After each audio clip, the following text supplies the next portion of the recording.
Late night, June 18th, 1944. Flag bridge of USS Indianapolis, somewhere in the Philippine Sea. Admiral Raymond Spruance is holding a message from Vice Admiral Mark Mitcher. The message is a request.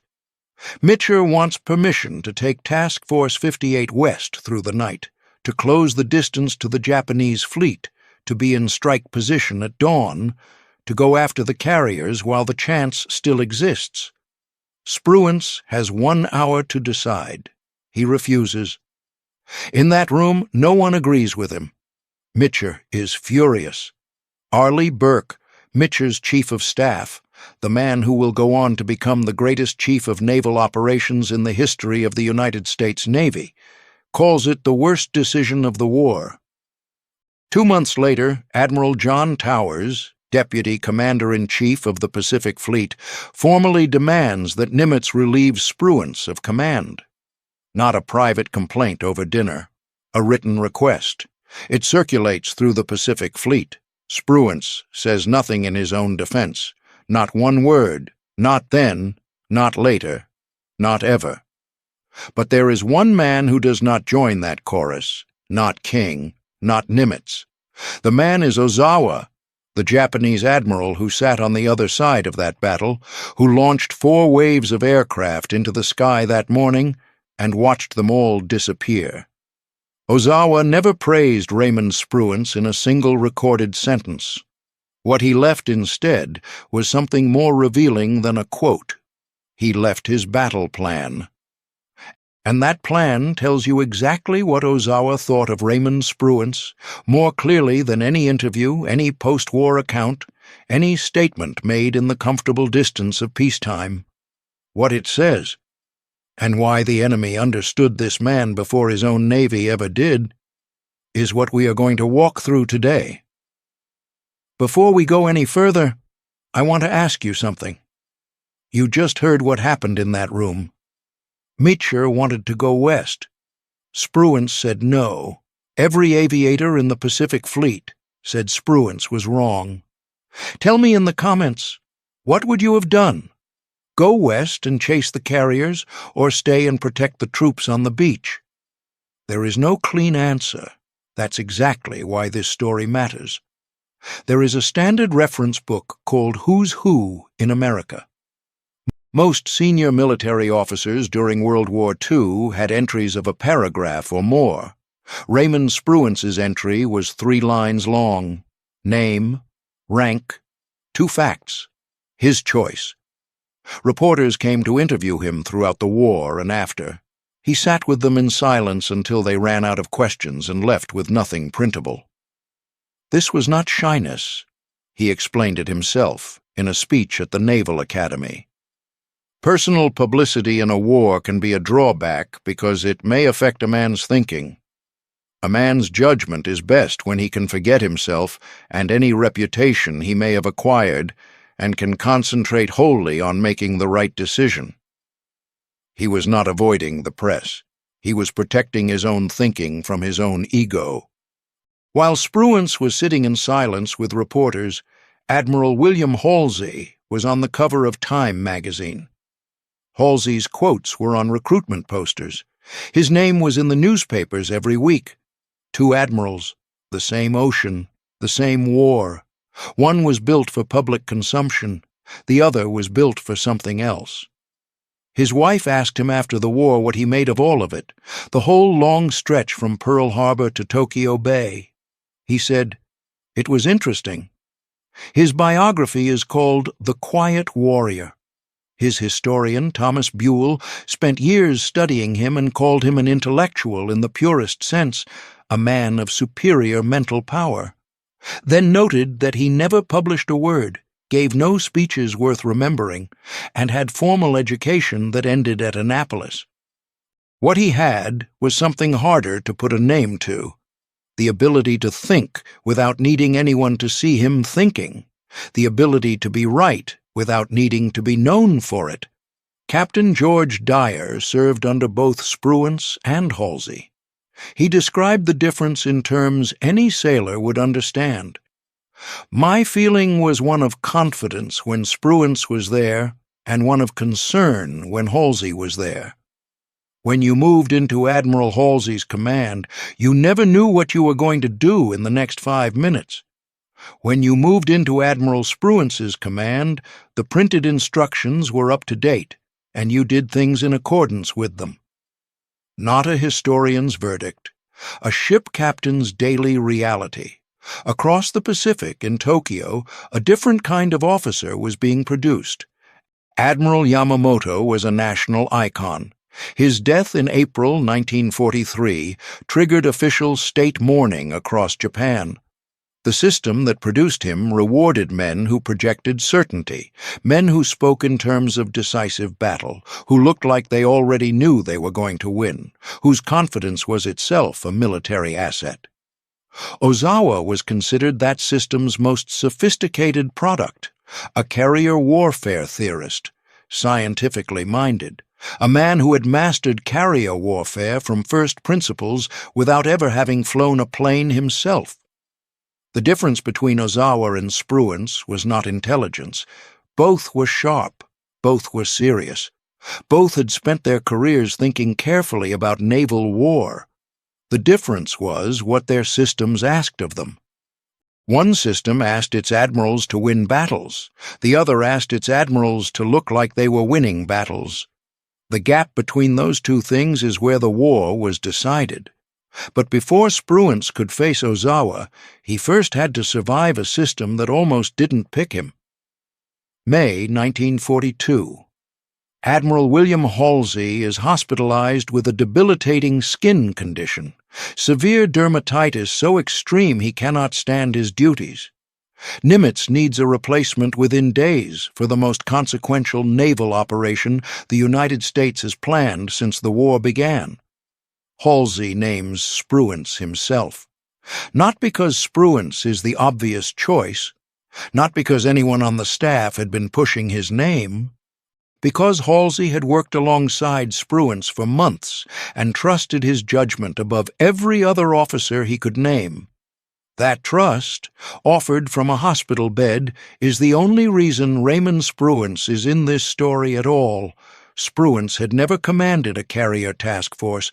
His career was destroyers, cruisers, battleships, the older, slower, gun-centered world of naval warfare.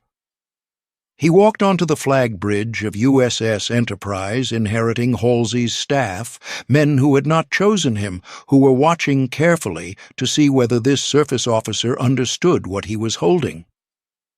He launched.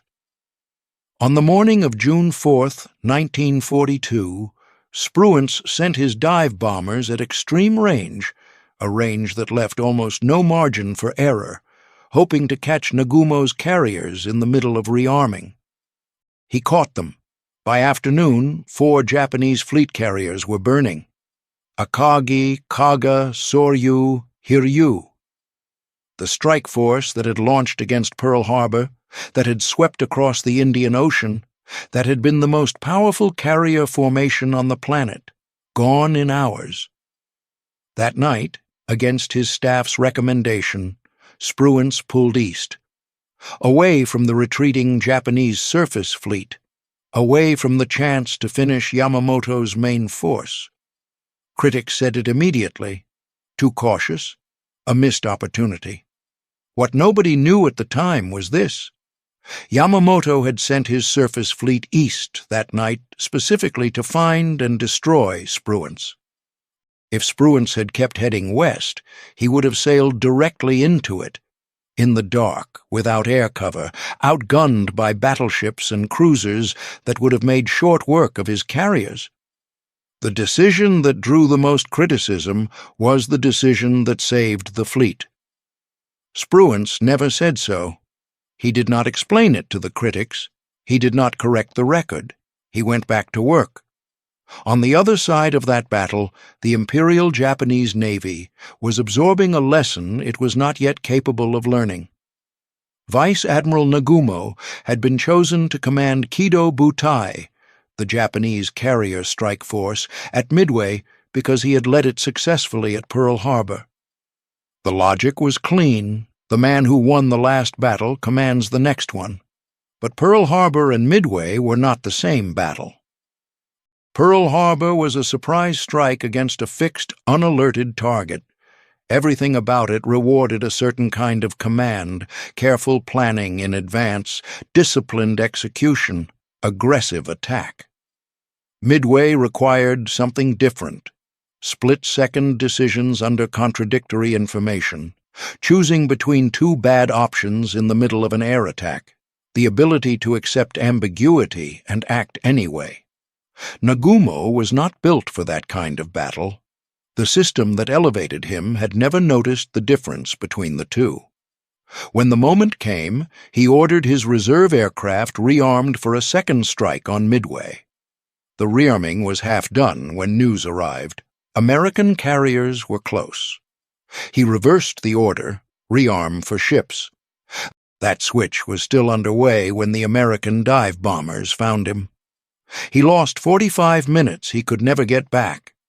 Not because he hesitated, but because two reasonable decisions in sequence produced one catastrophic result.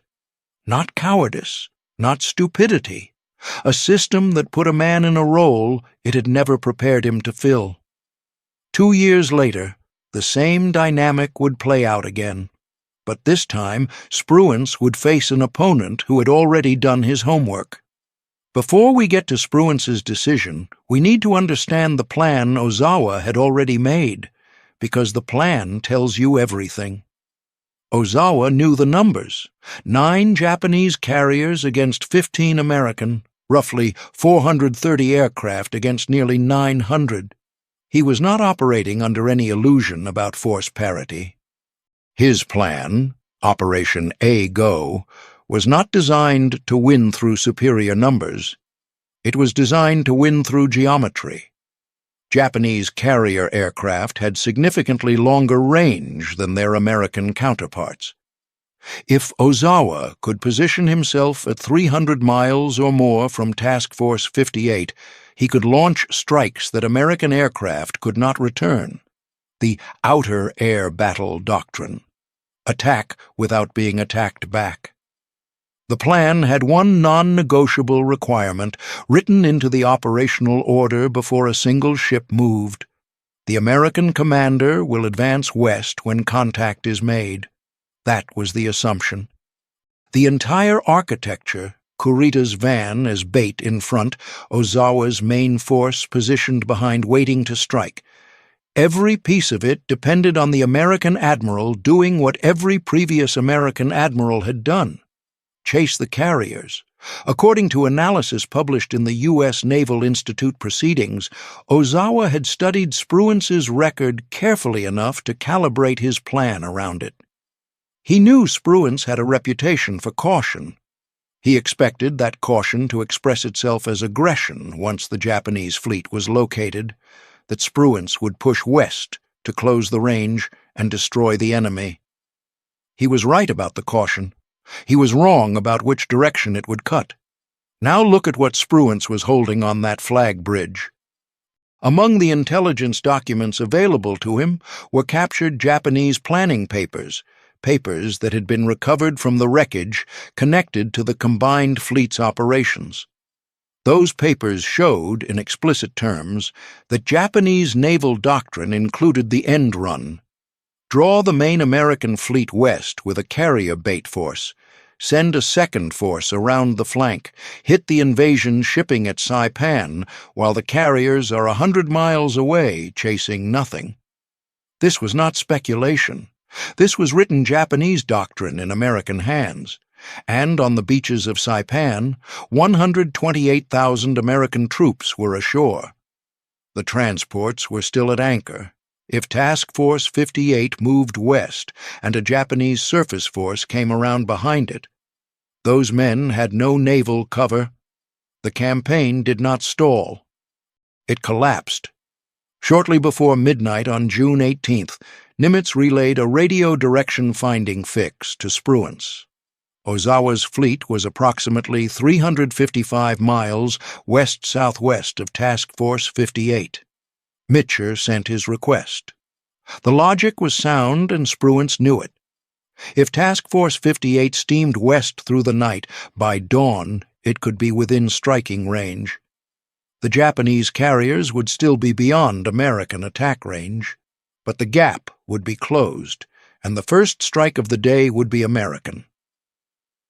Arleigh Burke, waiting outside the decision room, said it plainly later. "We knew we were going to have hell slugged out of us in the morning, and we knew we couldn't reach them." Spruance sat with the message for over an hour. He would write to historian Samuel Eliot Morison years afterward, "I think that going out after the Japanese and knocking their carriers out would have been much better and more satisfactory than waiting for them to attack us, but we were at the start of a very important and large amphibious operation, and we could not afford to gamble." He knew what the more satisfying answer was. He chose the correct one. At 0038 he signaled Mitchell, "End run by other carrier groups remains possibility and must not be overlooked." No explanation, no apology, no invitation to discuss further. On the other side of the Philippine Sea, Ozawa had issued his own final order to his fleet just after midnight. "This operation has an immense bearing on the fate of the Empire. It is hoped that all forces will do their utmost." He was already in position for his dawn strikes.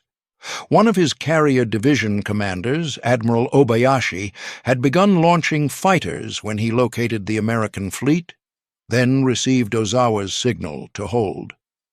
"Let's do it properly tomorrow." Ozawa expected Task Force 58 to be moving toward him through the darkness.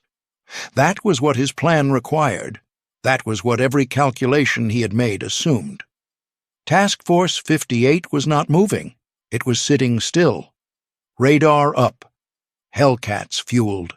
Pilots sleeping. He would not know this until the planes were already in the air. June 19th, 1944. Ozawa launches 4 separate waves of aircraft. American radar picks up the first wave more than 150 miles out. The Hellcats are already at altitude. Roughly 300 Japanese aircraft are shot down in air combat on the first day alone. 2 Japanese fleet carriers, Taiho and Shokaku, are sunk by American submarines before the air battle reaches its peak. A third carrier, Hio, goes down the following evening in a long-range strike launched by Mitchell at dusk.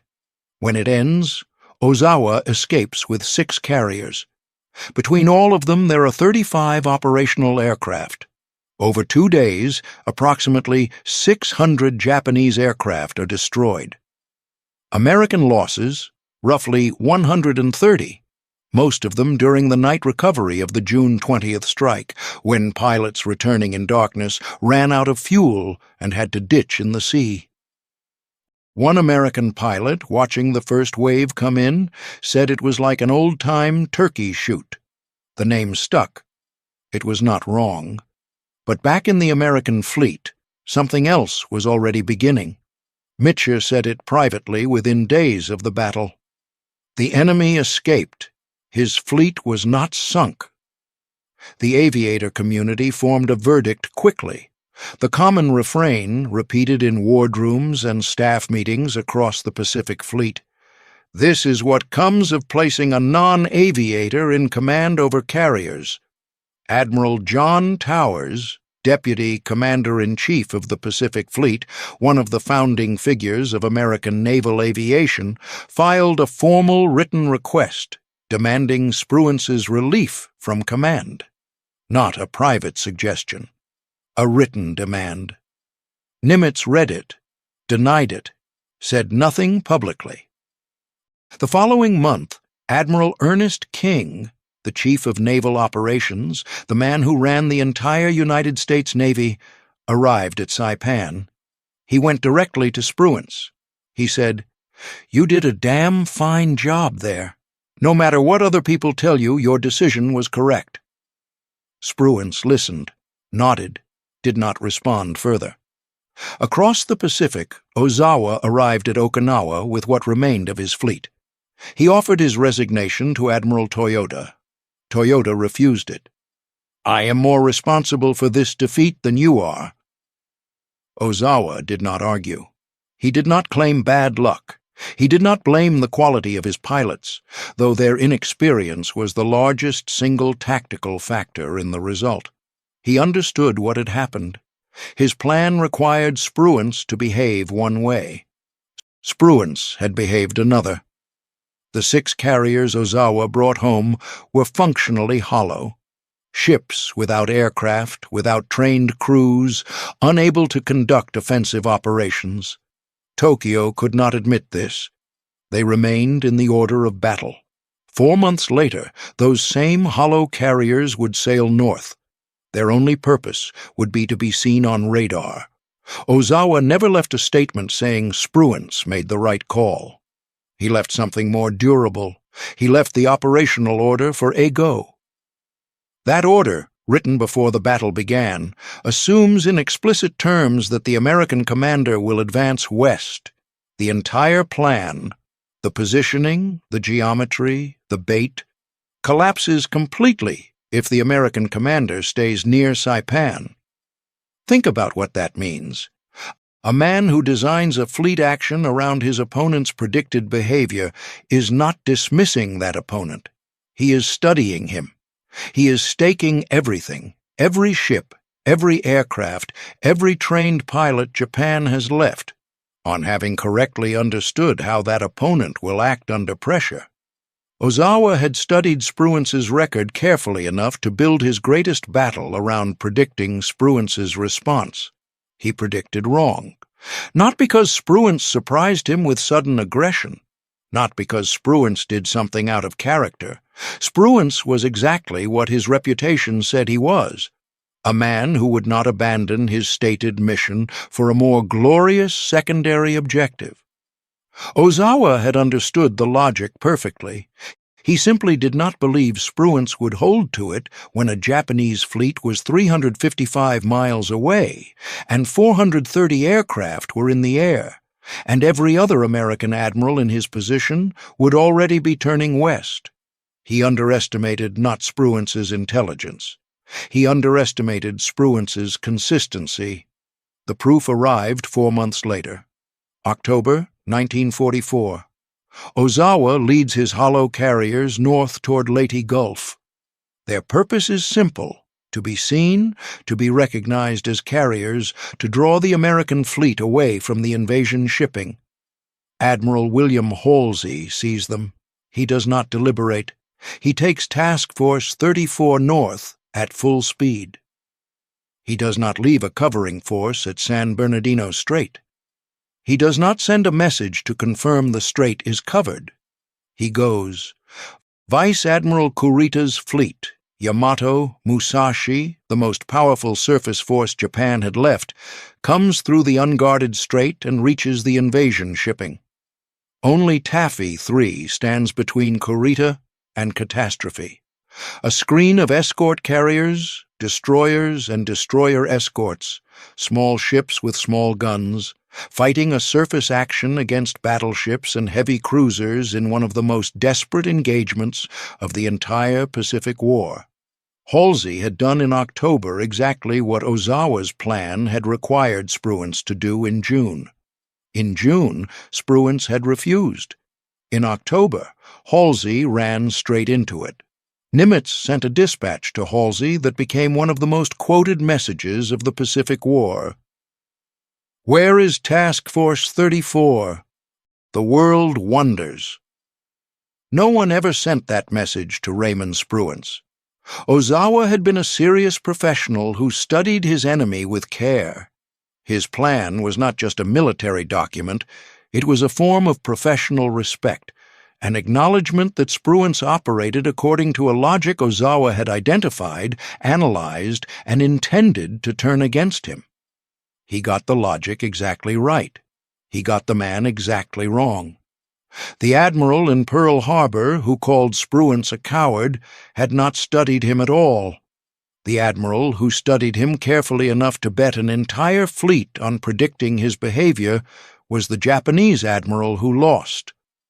After the war, Raymond Spruance served as president of the Naval War College, then as ambassador to the Philippines. Then he retired to Pebble Beach, California. He wore old khakis and work shoes. He walked 8 to 10 miles every morning along the Monterey coast with his schnauzer, Peter. He made hot chocolate for himself every day. He worked in his greenhouse. He worked in his garden. Reporters called occasionally. He handled them the same way he always had. He wrote no memoir. He gave no lectures about the war. He made no attempt to correct the record on any of the decisions that had been criticized.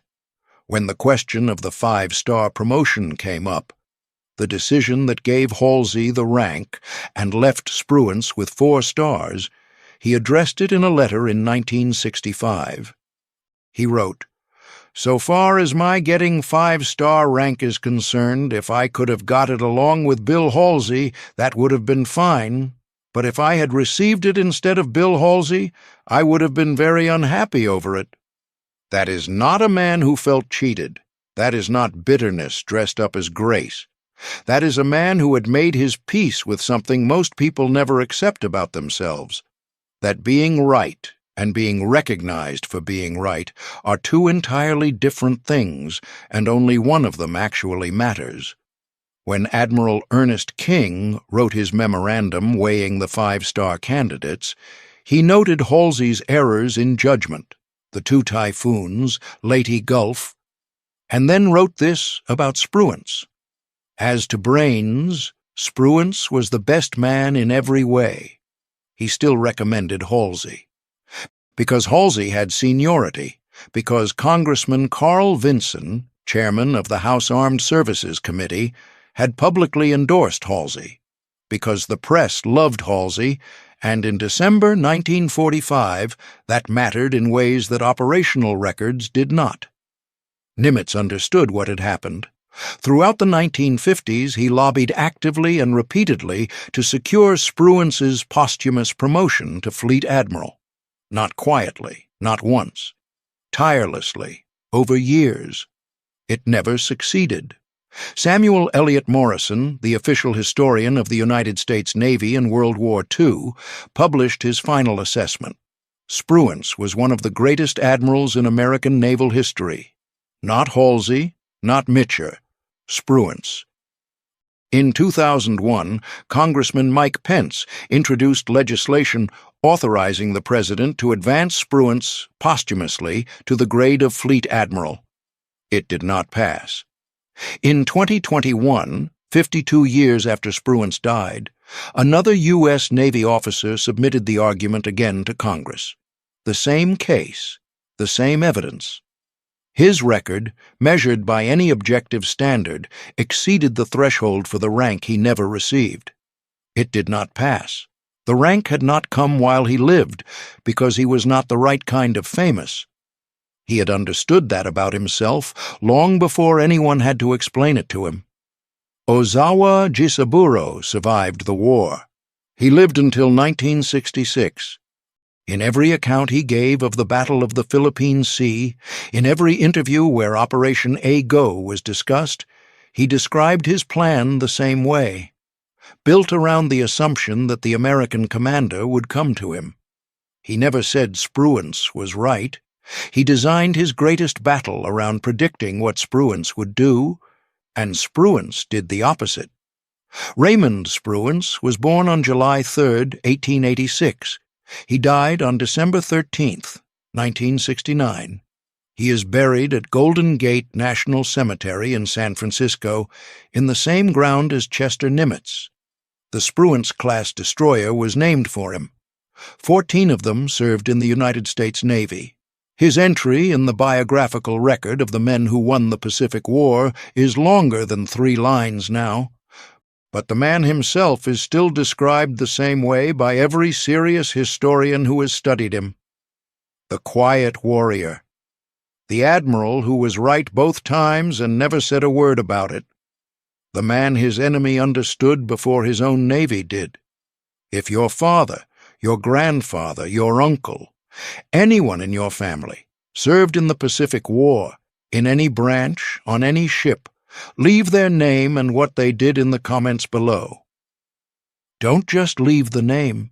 Tell us one thing about them.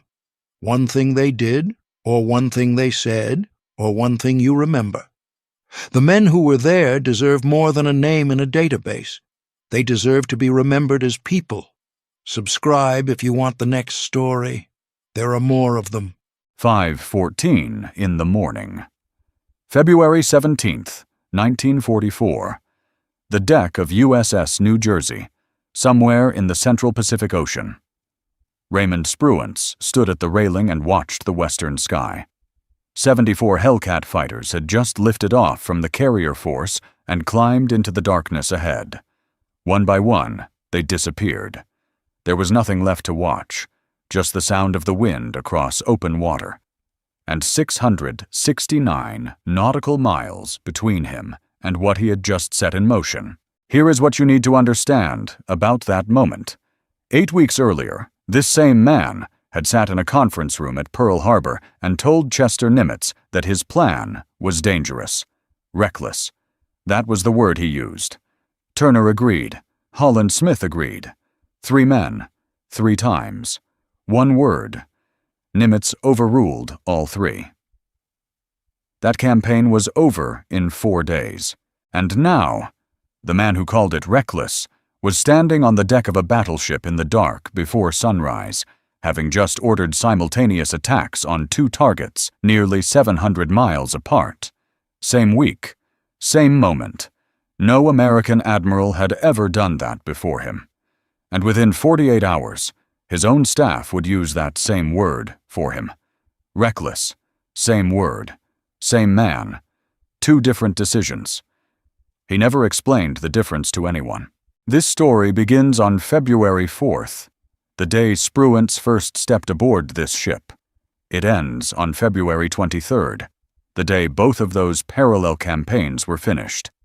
Each one, in its own way, erased something the Japanese had spent years building, and almost no one at home knew it was happening.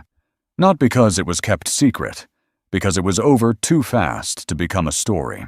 If you've been with this channel for a while, you know we don't tell the easy ones. If this one feels like it's worth your time, iLike helps it find the people who need to hear it. Not for us, for the men in it. Now, let's go back to February 4th, and the reason Spruance chose this particular ship. When Raymond Spruance took command of the Central Pacific Force in November of 1943, one of the first decisions he made was a quiet one. Nobody announced it. Nobody reported on it.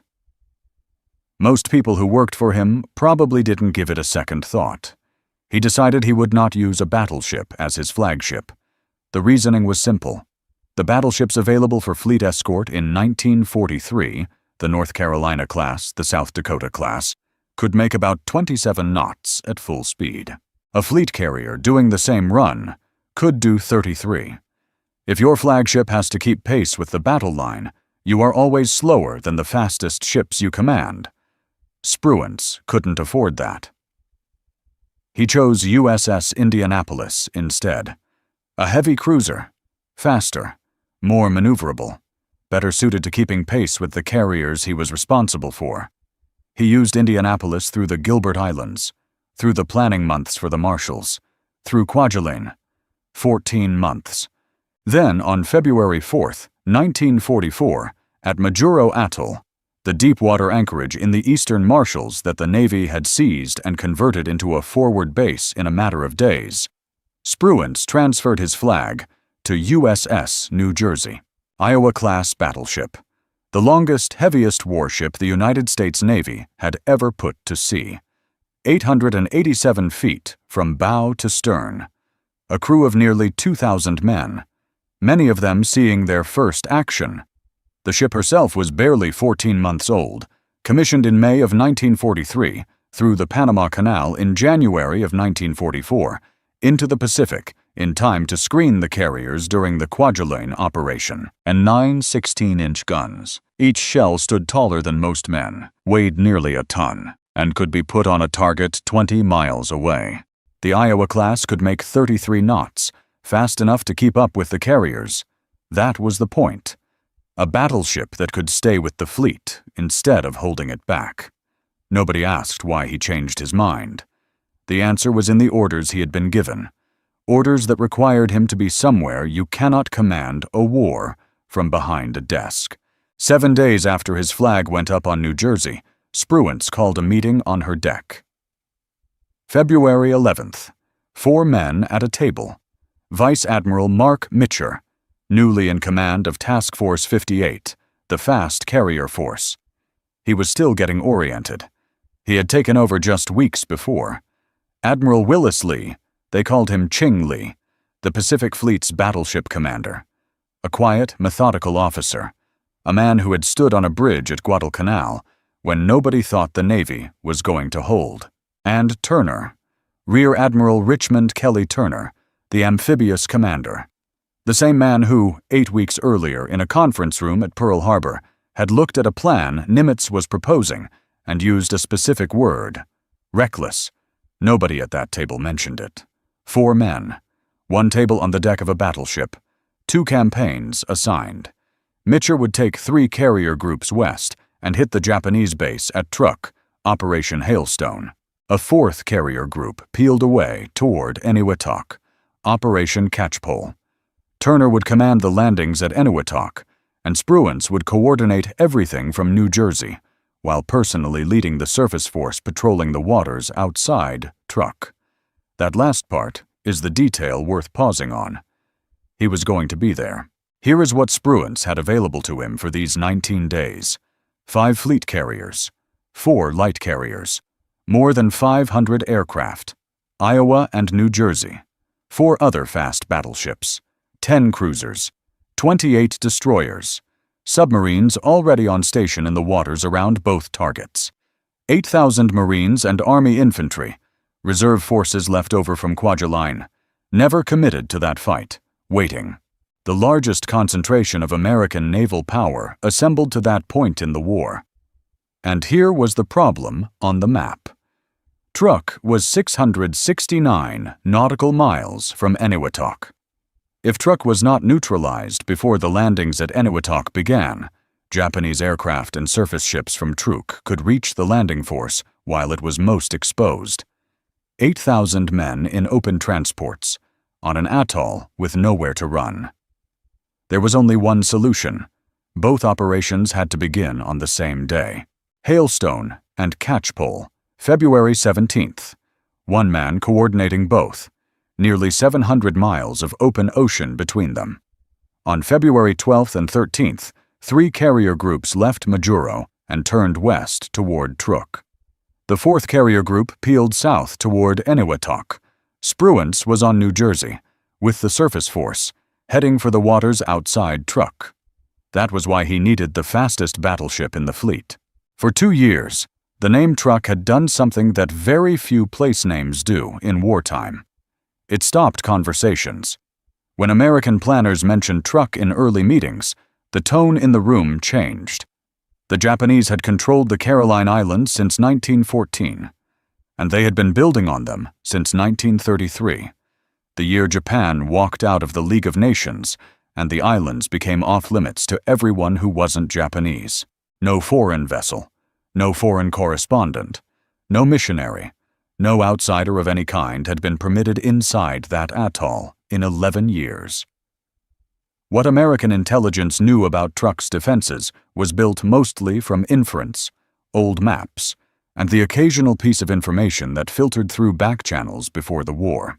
They knew it had a natural harbor protected on all sides by coral reefs, a lagoon 40 miles across, deep enough for capital ships, shielded by the reef line from any conventional surface approach. They knew it had 4 operational airfields. They knew it had fuel storage measured in millions of gallons, repair facilities, submarine pens, a full logistical infrastructure that had been built over a decade of uninterrupted construction. They knew the Japanese combined fleet had used it as a forward anchorage for most of the war, that battleships, carriers, and cruisers had rested in that lagoon between operations, taking on fuel and ammunition before moving on to wherever they were needed. What they didn't know, what no one on the American side could know because nobody had been allowed inside for 11 years, was what any of that actually looked like from the water. How were the shore batteries positioned?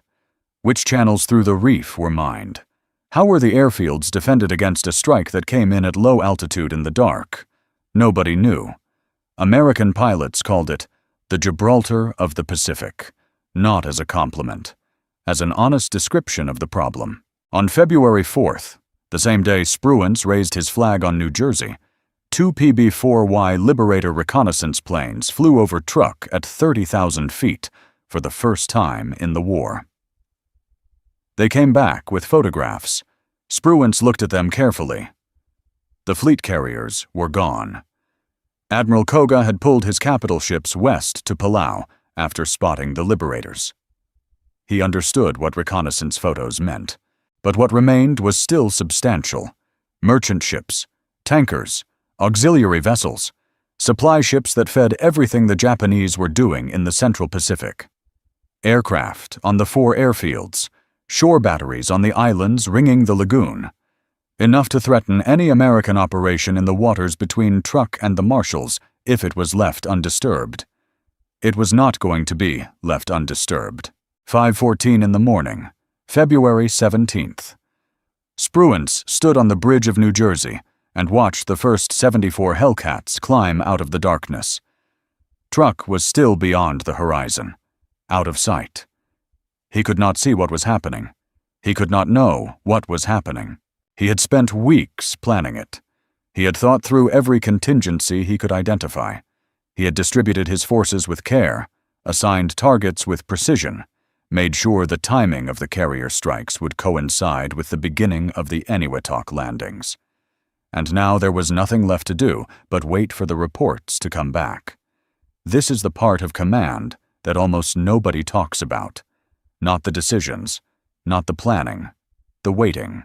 The space between the moment you commit and the moment you know whether you were right. At 6 a.m., the first report reached New Jersey. Complete surprise. Japanese radar had not picked up the low-altitude approach. Japanese pilots were still sleeping. Planes were destroyed on the runways before engines turned over. Spruance read the report. He set it down. Then he looked at the surface of the water on the northern side of the atoll. That was where his work was. Mid-morning on February 17th, Spruance transferred his flag from Indianapolis to New Jersey. Task Group 50.9 formed up around him. Iowa and New Jersey. Heavy cruisers, Minneapolis and New Orleans. 4 destroyers. A combat air patrol from the light carrier Cowpens overhead. Their job was to patrol the waters outside the reef line. Inside the lagoon, Mitcher's aircraft were doing the work of destruction. Outside, Spruance and the surface force were waiting for what came out. The Navy would later call it the Around the Atoll Cruise. That phrase makes it sound like something pleasant. It was 2 of the largest warships afloat, circling the perimeter of a burning enemy base, with shore batteries still functional on the surrounding islands, and Japanese submarines whose positions were unknown somewhere in the same water. Inside, 500 planes from Task Force 58. Outside, Spruance on New Jersey. 2 theaters. 1 man responsible for both. In the early afternoon, a report came in from one of the carrier pilots. A small group of Japanese ships had slipped out of the lagoon through the northern passage before the strikes had closed off the exits. Leading the group was the light cruiser, Katori. She had already taken hits, a torpedo, several bombs. She was low in the water. Her speed was down. She wasn't going anywhere fast. A pilot from USS Enterprise spotted her from above. He opened the radio channel. Any strike leader. Damaged Japanese cruiser just north of the lagoon. Come sink it. Vice Admiral Mitcher's response came back almost immediately. He wanted aircraft to finish the job. Clean, efficient. No need to bring the surface ships into the picture. He told the pilot, "Cancel your last. Do not, repeat, do not Sink that ship. Spruance wanted Iowa. The reaction on the flag bridge and among the aviators was not subtle. You want to bring battleships in range of the shore batteries that are still firing from those islands, in order to sink a ship that is already sinking, when aircraft could finish this from an altitude where no Japanese gun can reach them. Some of the men around Spruance, men who had served with him, men who trusted his judgment, thought the same word that had come up at Pearl Harbor 8 weeks earlier. Reckless. Spruance did not explain himself. He gave the order. Iowa moved. At a range of 14,500 yards, a little over 8 miles, USS Iowa opened fire with her 16-inch guns. This would be the only time in the entire Second World War that USS Iowa fired her main battery at an enemy warship. Katori went down. The destroyer Mikaze, still fighting, launched a spread of torpedoes at Iowa and New Jersey. Aircraft overhead spotted them and broadcast the warning in time. Both battleships maneuvered.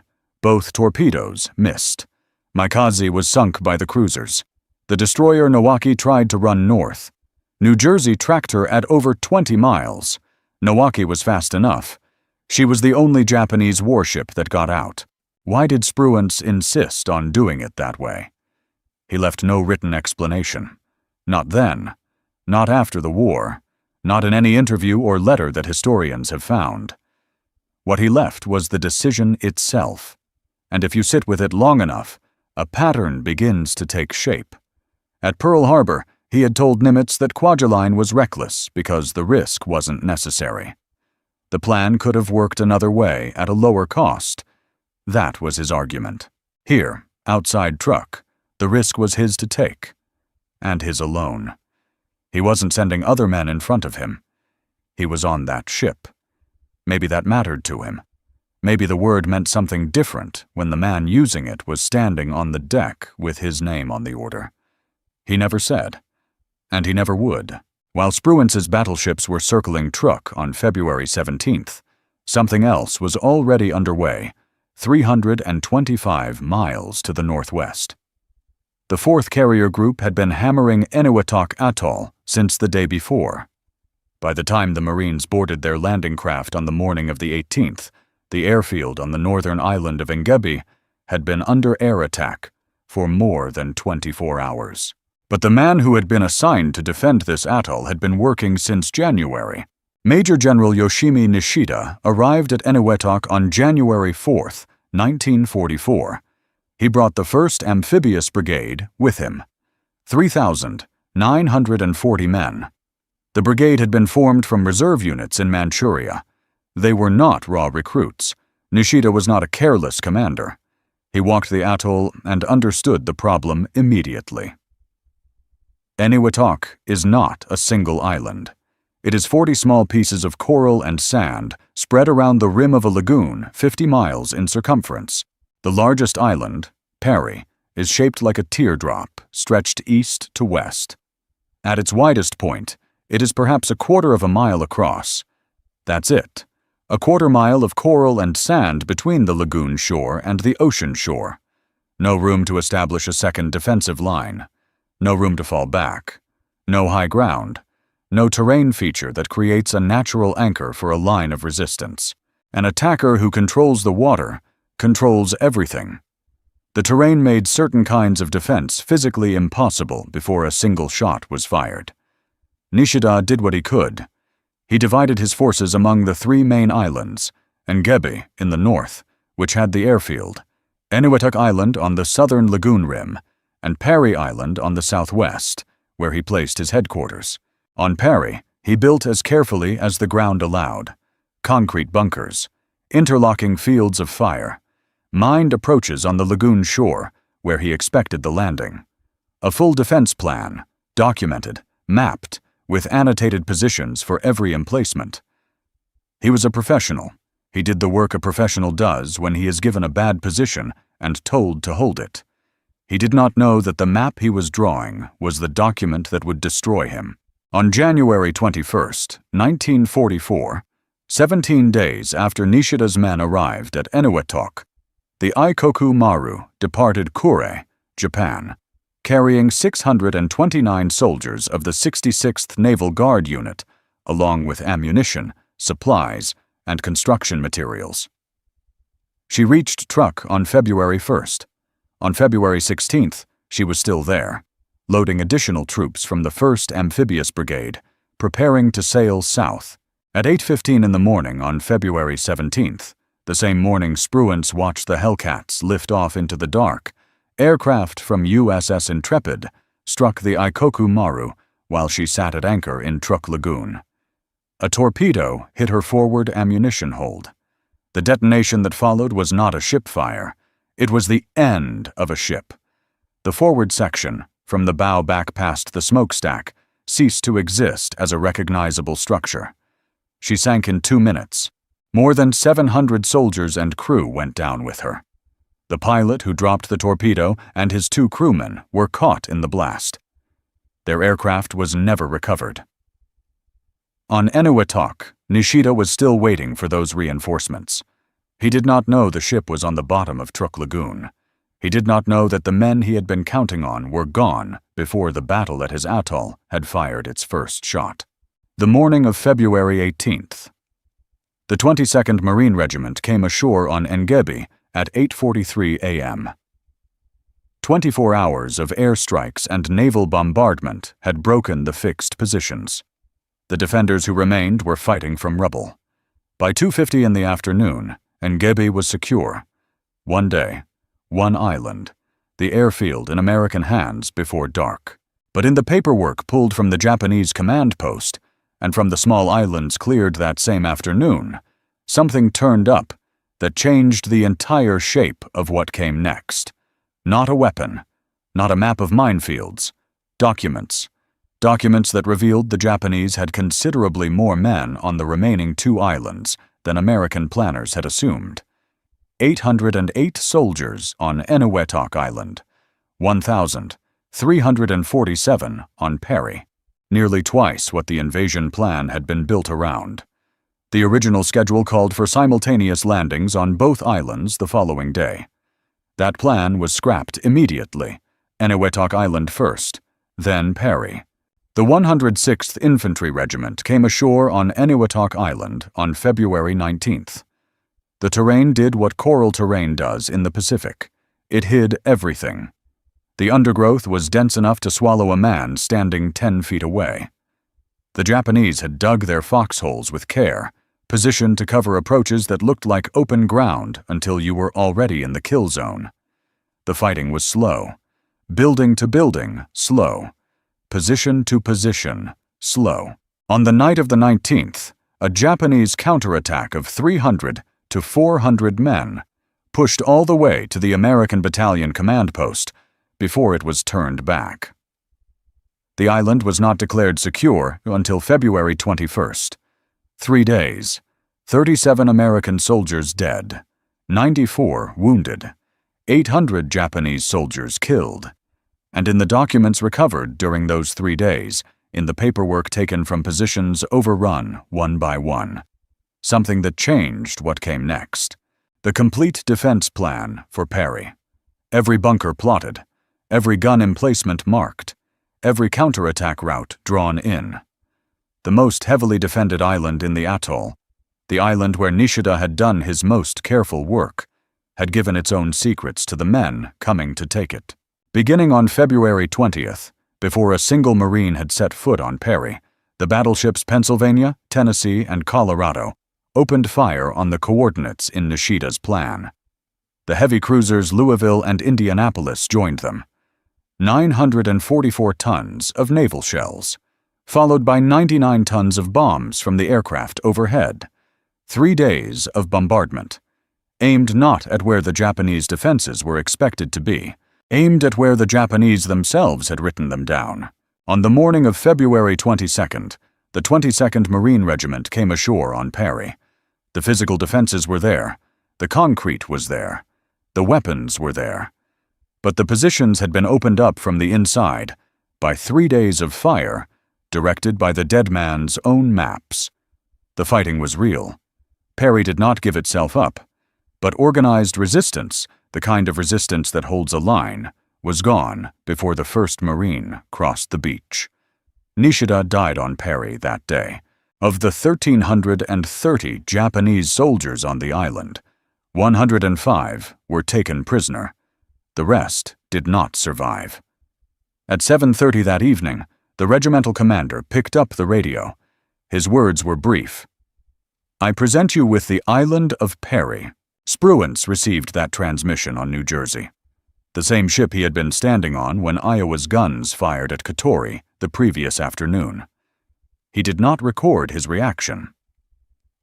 Sometime in those hours, the work of February was essentially done. He would fly into Eniwetok the following day, walk the ground, see what it looked like from the inside, and then go back to New Jersey and start planning the next step. February 23, 1944. Eniwetok secure. Truk neutralized, not captured, not occupied, but finished as a fleet base. It would never function again as the anchor of Japanese naval power in the Pacific. Think about the calendar. Kwajalein fell on February 4th, Engebe on February 18th, Eniwetok Island on February 21st, Perry on February 22nd. Truk neutralized on February 17th and 18th. From the first day of the Marshall Islands operation to the last, 23 days. Japan's entire Central Pacific defensive architecture had been dismantled in 3 weeks. There is no elegant way to describe that. It just happened, quickly, cleanly, without the pauses that usually give history time to accumulate weight. Spruance flew into Eniwetok. He walked the ground on islands that still smelled of smoke and broken coral. No reporters came with him. He did not issue a statement. He went back to New Jersey. There is a photograph that does not exist. I keep coming back to that. There is no photograph of Raymond Spruance standing on the deck of New Jersey at 5:14 in the morning on February 17th, watching those Hellcats disappear. Nobody thought to take it. Because that is not the kind of moment he wanted preserved. A man standing in the dark, alone with 669 miles of open water between himself and what he had set in motion. That is not a photograph he would have posed for. It is the photograph that tells you exactly who he was. Now here is the part of this story almost nobody ever tells. Go back to that meeting at Pearl Harbor. December 1943. Spruance, Turner, Holland, Smith, 3 men who said the same thing. Don't skip the outer islands. Take Wodja, take Maloelap, take Mili, take Jaluit. Build your way in from the outside. Establish airfields. Reduce the risk. Then go for the center. That was the argument. Those 4 atolls were the ones Japan had concentrated its forces on, because Japanese commanders had read the American pattern correctly, studied how the campaign had moved from island to island, and moved their strongest units to the positions they expected would be attacked first. 13,700 men across 4 atolls, dug in, ready, waiting for the assault they believed was coming. Nimitz didn't go there, and so those garrisons, those men who had built their positions, who had waited through the air raids of late 1943, who had watched the sky and the horizon and waited, were never given the battle they had prepared for. After Kwajalein and Eniwetok fell, American destroyer divisions formed blockade patrols around Wodja, Maloelap, Mili, and Jaluit, not to attack, just to prevent anyone from getting in or out. American aircraft from the captured airfields on Kwajalein and Engebe flew regular bombing runs over those atolls, not to destroy the garrisons completely, just enough to prevent any construction, any resupply, any repair. And then, the waiting began. For both sides. On Mili, 5,100 Japanese soldiers had been in place when the Marshall Islands campaign started. By August 1945, when Japan surrendered, 2,500 of them were still alive. The other 2,600 had not died from American fire. They had died from starvation, from dysentery, from tropical disease that spreads quickly in a garrison that has been cut off from medicine, from fresh food, from any resupply at all for 18 months. On Votya, the numbers were harder. From a garrison of more than 3,300 men, 1,070 survived to the day of surrender. These men had done everything asked of them. They had built their defenses. They had held their positions. They had waited, month after month, for an attack that never came. And they died anyway. Not in battle. Slowly, quietly, in a place nobody was watching anymore. The soldiers on those islands never knew that their fate had been decided in a conference room 8 months before it was over. In a room where the men who had argued for their islands to be taken lost the debate. Spruance had said, "Attack those islands." He was overruled. And in the brutal arithmetic of that particular decision, being overruled was what condemned those garrisons to the longest possible ending. The islands Spruance had argued to fight for were the islands that suffered most, not because they were attacked, because they were passed by. After Eniwetok, Secretary of the Navy Frank Knox said something publicly about Kwajalein.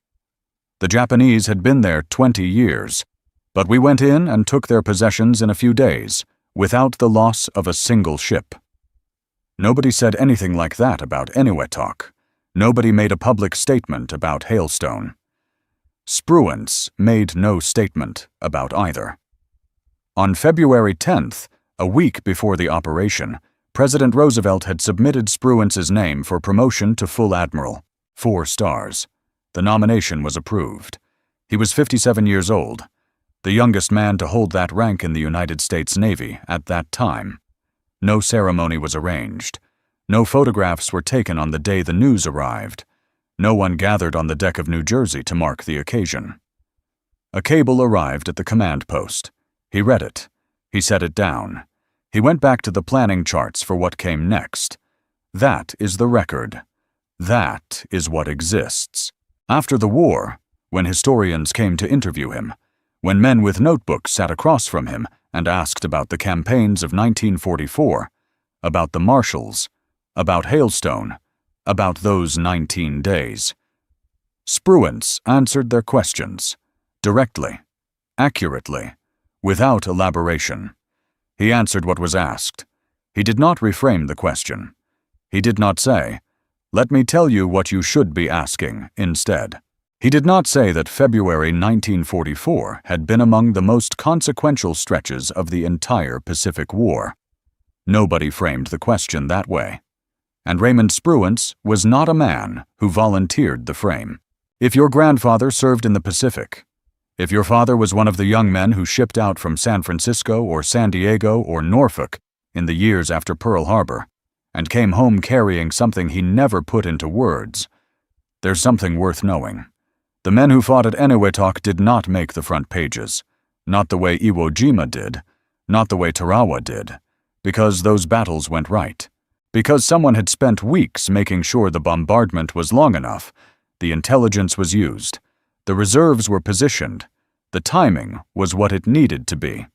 History tends to remember the battles that cost the most, the ones with the longest casualty lists, the ones where the photographs were hardest to look at, the ones that took the longest to win. It does not always remember the ones where someone worked, quietly, to make sure the cost was as low as it could be given everything he was working with. But the men who were there, they remember. Some of them came home and sat at a table with you. Some of them said something once, a single sentence on one night, at the end of one meal, that you've carried ever since, without quite knowing why it stayed. Leave it in the comments. Your grandfather's name, your father's, where he served. One thing he said that stayed with you. Those stories don't live in any archive. They live only in the people who were told them. Don't let them disappear. Dawn, Waimanalo Beach on the eastern shore of Oahu, December 8, 1941, the morning after.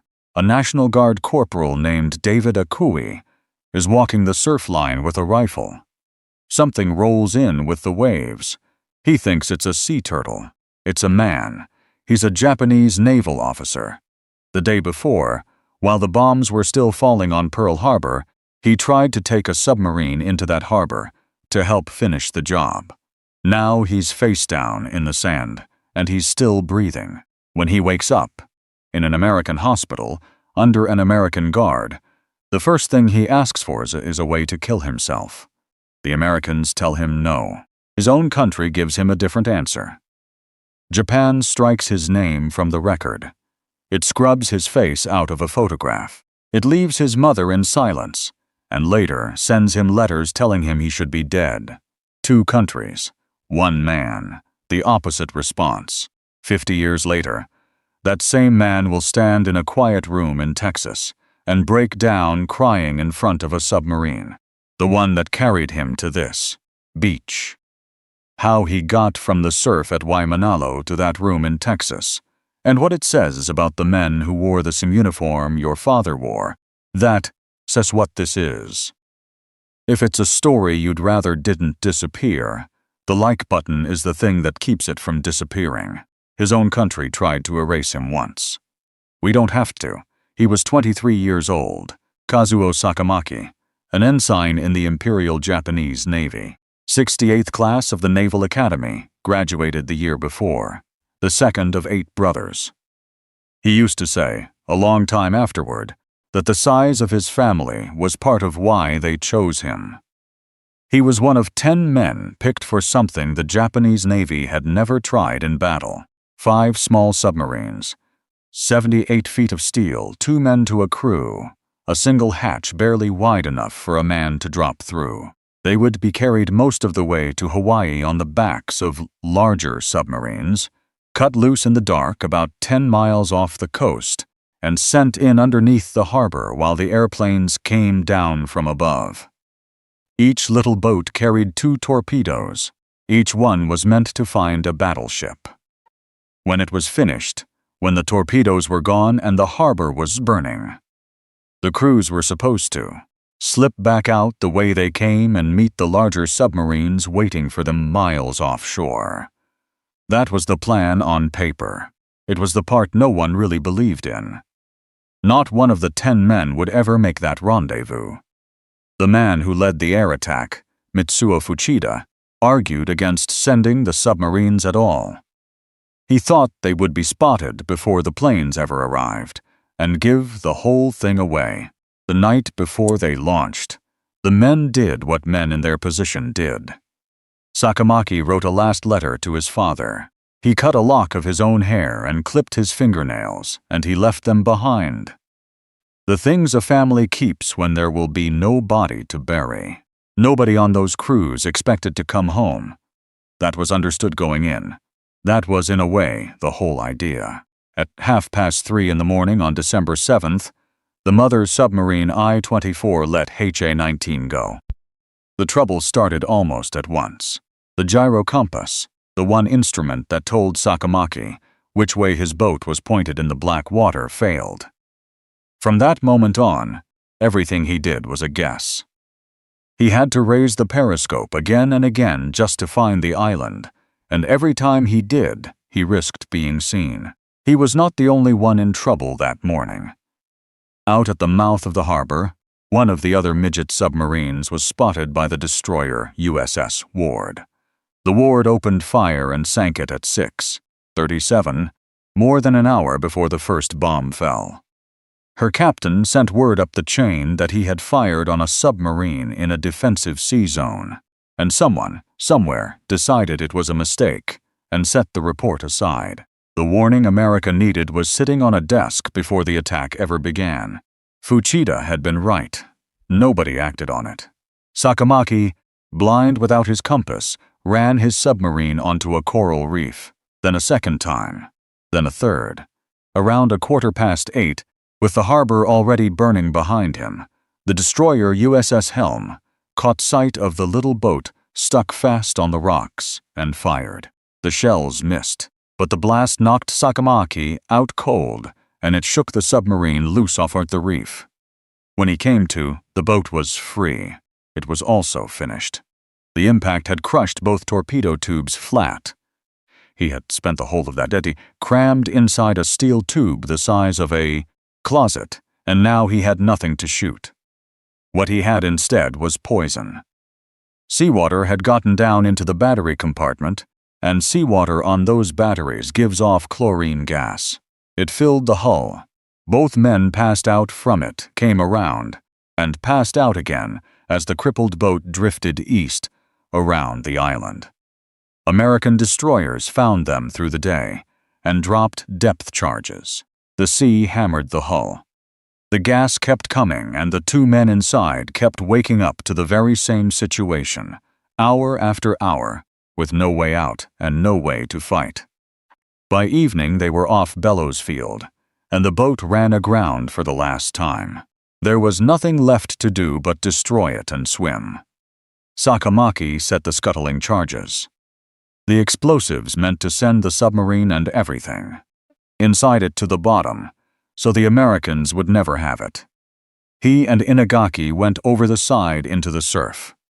The charges never went off. The same seawater that had filled the boat with gas had soaked them too. Kiyoshi Inagaki did not make it through the waves. He drowned in the surf, just short of the shore he had been swimming for.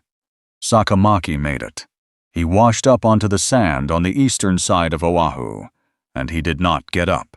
Everything he had been sent to do had failed. His torpedoes were crushed. His submarine sat whole on a reef, where the Americans would tow it in and read every chart inside it. His crewmate was dead in the water behind him, and he was alive. For a man raised the way he had been raised, that was the worst part of all. That was where the morning would find him. He did not wake up on that beach. When the corporal found him at first light, Sakamaki was unconscious, finished off by the gas, the depth charges, and a night and a day of trying to reach a target he never reached. David Akui was 21 years old, a corporal in the 298th Infantry, Hawaii National Guard. He was not a hero. Nothing about that morning had prepared him for what the tide brought in. He had a rifle in his hands. He had an enemy at his feet who could not stand up. There were a great many things a man could have done on an empty beach, the morning after Pearl Harbor still smoking across the island, and every reason in the world to hate the body lying in the surf. What Akui did was call for help. A lieutenant named Paul Plebon came down to the beach with a few men. They bound the prisoner's hands. They lifted him, carried him, really, because his legs were gone, and they laid him in the back of a jeep. Then they drove him to a hospital. That was the first decision, the smallest one anybody made in this whole story. And it was already a different decision than the man in the jeep would have made with the roles reversed. Sakamaki came to under a roof, in a bed, with an armed American standing in the room. His first clear feeling was not relief. It was shame. He had crossed an ocean expecting to die. He had made his peace with it. The letter to his father, the lock of hair left on the family altar. He had been raised to believe that a captured officer was no longer a man at all, and now here he was, alive, in another country's hospital, being looked after by the very people he had come to kill. He had been told what capture meant. He believed it. He expected to be beaten, questioned under torture, and then put to death in some degrading way. That was the story he had been handed, and he had no reason to doubt it. What came instead was a clean bed and a guard whose job was to keep him in it. So he asked them to let him die. He asked more than once. He wanted the one thing his training demanded of a captured officer. He asked the Americans, in plain terms, for a way to end his own life. They told him no. They told him no, and they kept telling him no. And so he turned it on himself the only way that was left. By his own account, before they took the photograph that would mark him as prisoner of war number 1, he pressed a lit cigarette into his own face, burned both cheeks, a man punishing himself for the crime of still breathing. They took the picture. They wrote down a number, prisoner number 1. The first Japanese serviceman captured alive by the United States in the entire war, a war that was one day old. They moved him to a small cell on Sand Island, in Honolulu Harbor, and he stayed there close to 3 months. He was alone in a way that few men ever are. 10 men had gone out in those 5 submarines. 9 of them were dead. He was the only one left, the single survivor of an operation that had been built, from the start, on the certainty that none of them would come back. Every other man had done what he was supposed to do. He was the one who hadn't, because a compass failed and the sea would not let him drown. In those first of CAS weeks, he thought about death almost without stopping. How to manage it. When. Whether the guard would look away long enough. The guard did not look away. That was the job, week after week, for the young Americans posted to that cell. Their assignment that winter was not to break this man. It was not even to make him talk. It was to keep an enemy alive. An enemy who had come to sink their ships, who wanted nothing now but to die, and who would have thanked them for the chance. They fed him. They watched him. They made sure the man who could not stand his own survival lived to see the next morning. And the morning after that, nobody handed them a medal for it. Nobody wrote their names down.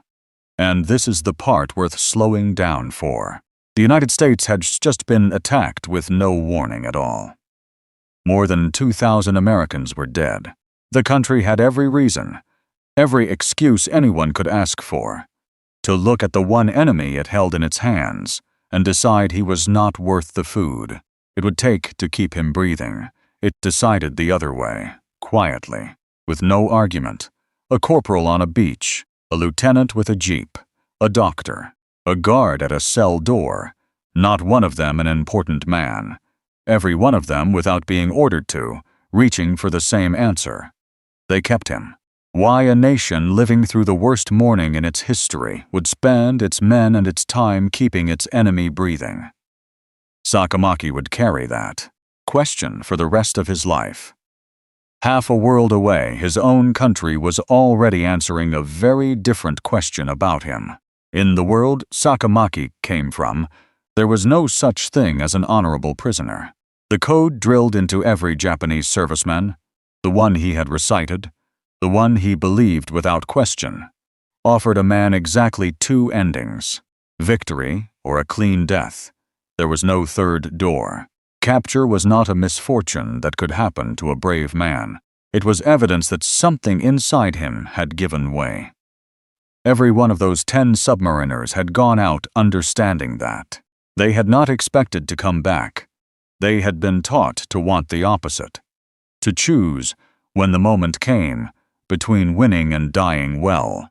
9 of them got the ending they had been promised. And the Navy knew exactly what to do with 9 dead men. It promoted all 9 of them, 2 ranks each. It turned their portraits into posters, their names into somethings school children would learn.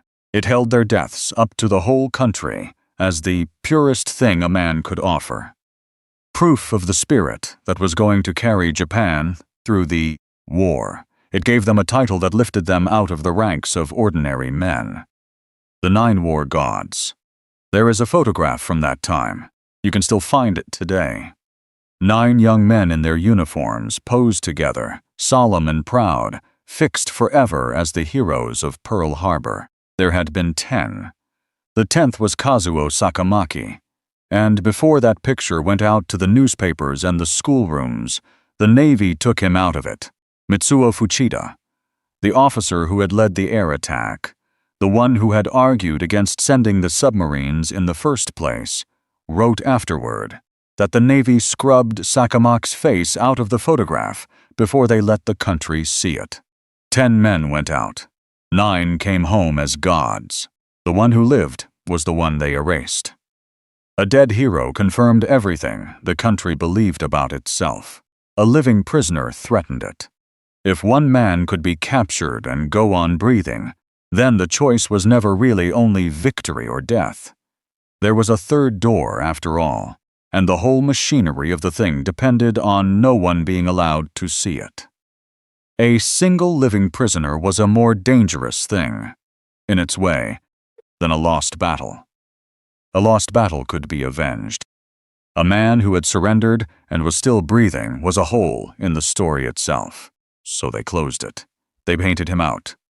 His family was told that his fate was unknown. It was not unknown. The Navy had good reason to believe he had been taken alive. But the truth did not fit the story the country needed in the winter of 1941, and they told her to say nothing. The families of the 9 were visited and honored, held up in their towns as the people who had given the country its gods. Sakamaki's family got the opposite of a ceremony. They got a silence they were ordered to keep. Somewhere in Tokushima, a woman went on, not knowing whether her boy was living or dead, because the truth was the one thing the empire could not afford to let her keep.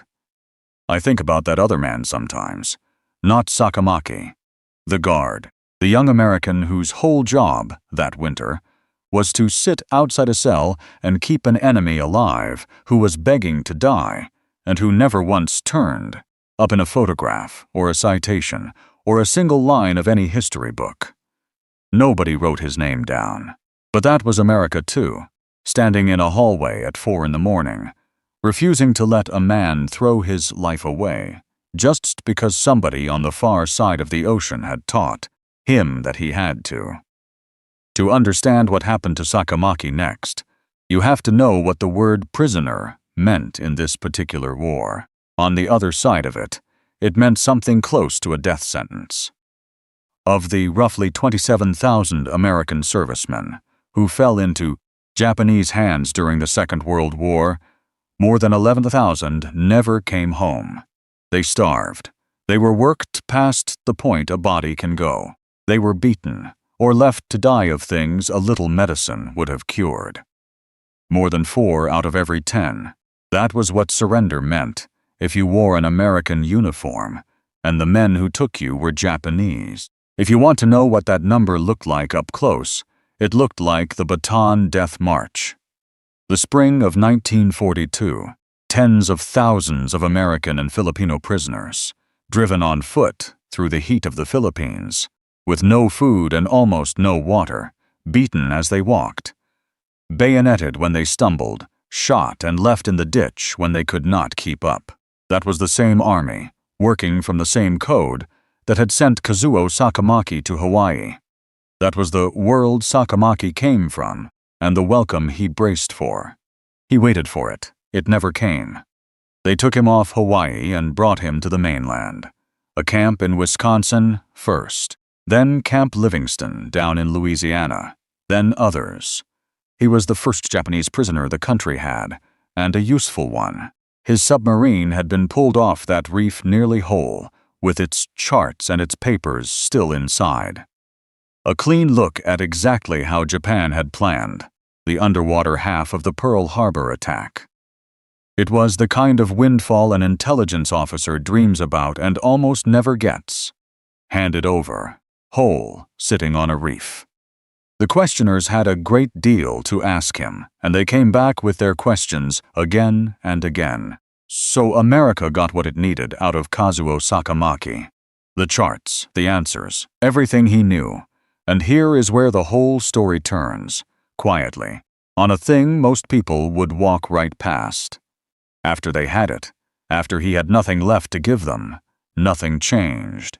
They kept feeding him.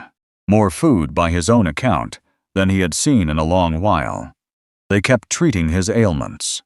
They kept him in conditions a man could actually live in. The questioning ended, his usefulness ended, and the plain decency just went on, day after day, asking for nothing back. That was the thing he could not make sense of. He had braced for cruelty and been given a cot. He had offered them his life, and they had refused to take it.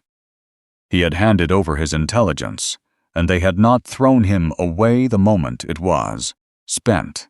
None of it fit anything he had been trained to expect. The only explanation left, the one he fought off for a long time, and then could not fight off any longer, was that these people simply did not believe a beaten enemy was worth less than a man. And it was not aimed at him in particular. There was nothing personal in it. It was just the way these people were, and that, in the end, was almost harder to take than cruelty would have been. Cruelty he could have understood. Cruelty he had been promised.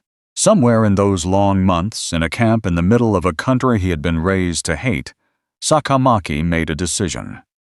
He decided to live. He started with the language. He taught himself English, slowly at first, then well. And then he did something that ought to stop you cold, given where he began. The man who had begged for a way to kill himself became the man who talked other men out of it. As the war went on and more Japanese were captured and shipped into the camps, they came in carrying the same shame he had carried, reaching for the same exit. Tens of thousands of them would pass into Allied hands before it was over, and he was the first of all of them. Prisoner number 1. He sat with those men and argued them back from the edge. "Stay alive," he told them. "There is no honor waiting for you on the other side of that." He spent himself on it. Years later, he counted it among the things he was proudest of in his entire life. How many of them he had kept breathing. The country that was supposed to break him had instead handed him a reason to keep going. And he was passing it down the line. While Sakamaki was learning English in Louisiana, his submarine was out on the road. The Navy had hauled H-19 back to the mainland and turned it into something nobody had quite seen before. They cut viewing ports into the side of the hull so people could see in. They posed mannequins in Japanese uniforms at the controls. They set the whole thing on a flat car and sent it across the country to sell war bonds. It traveled to something close to 2,000 cities and towns, 41 states. For 3 years it crossed America, county fairs, train depots, courthouse squares, and ordinary people stood in line and paid for the chance to climb up and look inside the little steel boat that had come to kill them, and failed. The campaign brought in millions of dollars. The president himself was photographed standing beside it. In the spring of 1943, they hauled it into the middle of New York City for a war bond rally, and the crowds came for that too.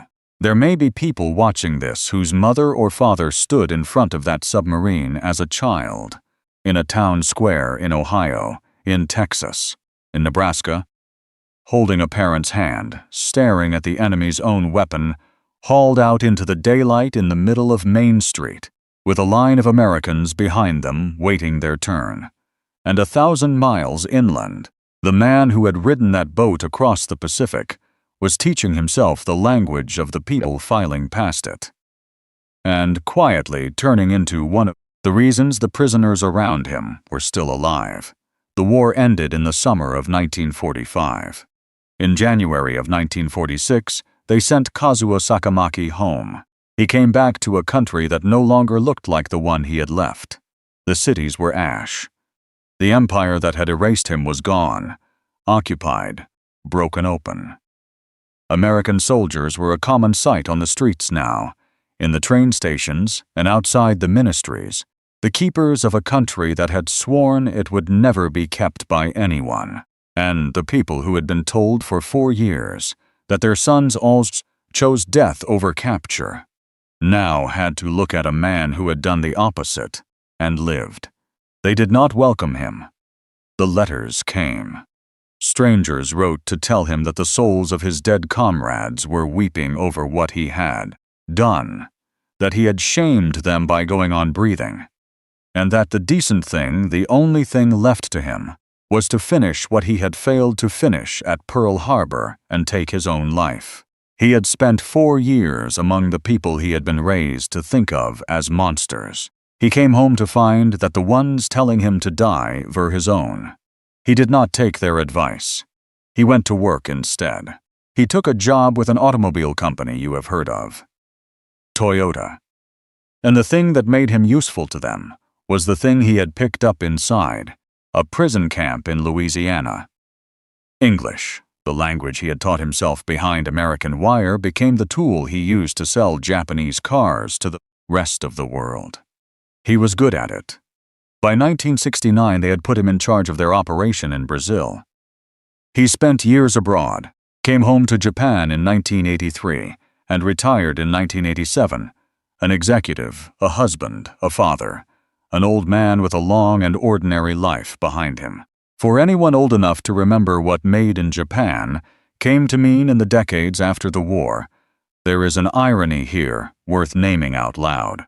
The first Japanese prisoner the United States ever took, the man America refused to let die, grew up to help build the company that would one day go fender to fender with Detroit. He and his wife raised children. He gave his first son a name, Kiyoshi, the same name as the man who had drowned in the surf beside him off Bellows Field, the crewmate he had left in the water. His son would wonder, later, whether he had been named for that man on purpose. The boy grew up under the weight of his father's story. People called him the son of a coward. And in time, that son stood up in front of rooms full of people and spoke, not about shame, but about understanding, about forgiveness, about setting a thing down. Whatever the Americans had put into his father in that camp, it had carried far enough to reach a child who had not been born yet when it happened. For 45 years, Sakamaki would not speak about any of it in public. He raised his family, did his work, grew old, and kept the whole thing folded away somewhere no one could reach it. Then, in 1991, he agreed to attend a conference in a small town in Texas, Fredericksburg, the hometown of Admiral Chester Nimitz, the man who had commanded the fleet that beat Japan. They had built a museum there, and inside that museum, kept and cleaned and labeled like the piece of history it was, sat a submarine. A 19, the same boat, the one that had carried him onto that reef half a century before. America had not scrapped it. America had not sunk it or buried it.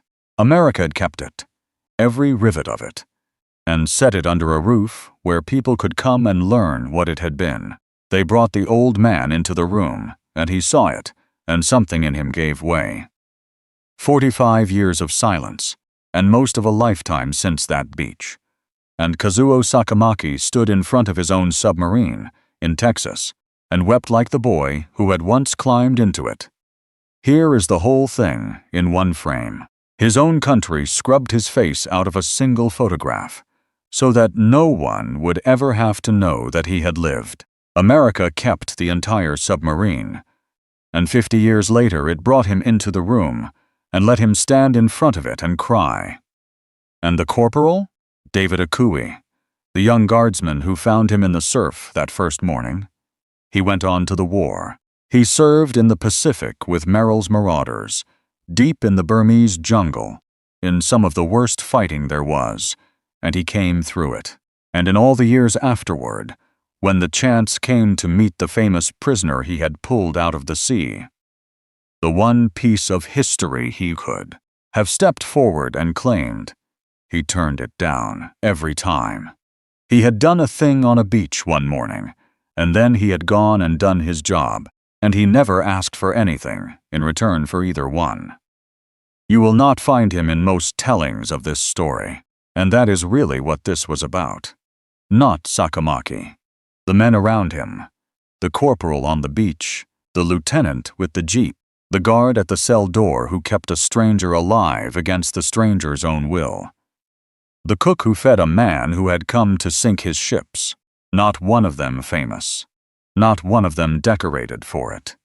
Men who simply could not bring themselves to be cruel to an enemy who was already finished, because of how they were raised, and where, and by whom. They wore the same uniform your father wore. So let me ask you the thing I always ask. If your father was in the Pacific, Navy, Marines, Army, the Army Air Forces, or your grandfather, or an uncle whose chair was already empty by the time you were old enough to ask, he most likely came home and said almost nothing, or he said one thing, once, at the dinner table, and never said it again. History didn't write their names down either, so write his down here, his name, where he served. And one thing he said, or did, or could never quite bring himself to talk about? Leave it in the comments, where it won't go quiet when the last of them does. And subscribe if you'd like the next one.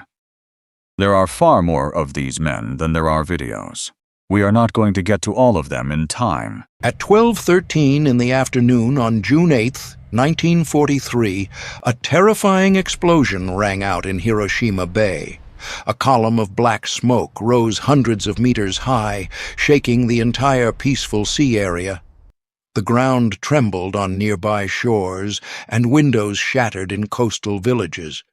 Fishermen working their nets looked up in horror as the thunderous boom echoed across the water. The battleship Mutsu, one of the prides of the Imperial Japanese Navy, had met the greatest tragedy in its existence. Mutsu was a Nagato-class battleship launched in 1920 with a full-load displacement of over 42,000 tons. Armed with 8 16-inch main guns arranged in 4 twin turrets, armor up to 305 millimeters thick, protecting her vital areas, and a maximum speed of 26 knots. Her main battery could hurl shells weighing over a ton at targets more than 40 kilometers away. Together with her sister ship Nagato, Mutsu was a symbol of Japanese naval power in the first 2 decades of the 20th century. The ship was named after the ancient Mutsu province, a region of special historical significance to the Japanese people, representing the northern territories of old Japan. The construction of Mutsu had been a national effort. Funded partly by public donations, she represented the aspirations of a nation determined to be counted among the great naval powers. School children had contributed their pocket money, workers had donated portions of their wages, all to help build this magnificent warship. When she was completed, Mutsu embodied not just military might, but the pride and sacrifice of an entire generation of Japanese people. In 1943, World War II was entering its decisive phase. The Battle of Midway in 1942 had marked a turning point when the Japanese Navy lost 4 fleet carriers in a single battle. The strategic situation in the Pacific was gradually tilting toward the Allies. American forces were steadily advancing northward, island by island. Guadalcanal had fallen after months of brutal fighting. The Japanese defensive perimeter was contracting, and the initiative had firmly passed to the United States. In this context, Mutsu was anchored at the Hashirajima base in Hiroshima Bay, along with many other battleships of the combined fleet. However, unlike the glorious days of the past, Mutsu rarely put to sea. The severe fuel shortage forced the Japanese Navy to conserve every drop of oil. Large battleships like Mutsu mostly remained idle in port, waiting for an opportunity for a major decisive battle that might never come. The strategic doctrine of the Japanese Navy had always emphasized the concept of a decisive battle, one climactic engagement where the enemy fleet would be destroyed.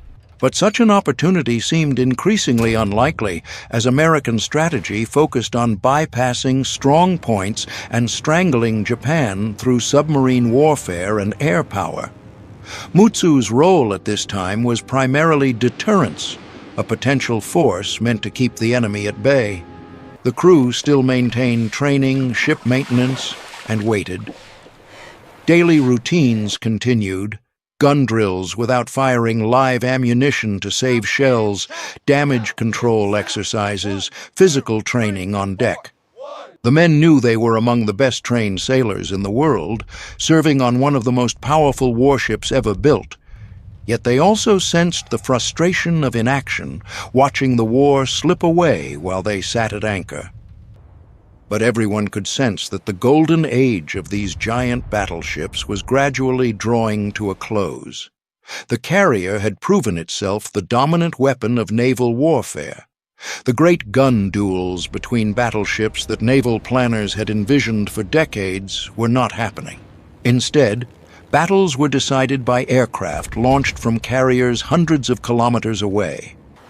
Mutsu and her sisters were becoming relics of a bygone era, even as they remained formidable fighting machines. The base at Hashirajima was relatively secure, far from the front lines. It offered protection from enemy submarines and aircraft, though air raid drills were conducted regularly. The crew of Mutsu had grown accustomed to the routine of port life, though they remained ready for action at all times. Officers studied tactical manuals and war reports. Enlisted men maintained equipment, stood watches, and wrote letters home. Life aboard a battleship at anchor had its own rhythm, different from the intensity of combat, but no less demanding in its way. June 8, 1943, began like any ordinary day. On Mutsu's deck, 1,121 officers and sailors were carrying out their daily duties. Some were performing maintenance work, checking weapons systems, lubricating gun mechanisms, testing electrical circuits. Others were resting in their quarters, reading letters from home, playing cards, or simply sleeping in the humid heat of early summer. The galley crew was preparing the midday meal, filling the ship with the aroma of rice and miso soup. The weather in Hiroshima Bay was quite nice, the sky clear and blue, the sea calm like a mirror reflecting the surrounding hills. On the bridge, officers maintained the watch, though there was little to watch for in the protected anchorage. The ship's log was updated with routine entries: weather conditions, temperature readings, personnel movements. Everything was as it should be aboard a warship at peacetime anchor. Some men were writing letters home, carefully choosing their words under the watchful eye of censors who would review every line. Others were engaged in the endless task of painting and rust removal that kept a steel ship from deteriorating in the salt air. No one could have imagined that this would be the last day of this legendary battleship. There had been no warnings, no signs of trouble. The ammunition had been properly stored according to regulations. Temperature and humidity in the magazines were within acceptable ranges. All safety protocols had been followed. Yet, somewhere deep in the ship's bowels, in magazine number 3, something was terribly wrong. At 12:13, a violent explosion occurred in magazine number 3 at the stern of the ship. This compartment contained ammunition for turrets number 3 and 4, hundreds of shells and tons of powder charges. The explosion was so powerful that the entire ship shook violently, as if struck by a massive hammer.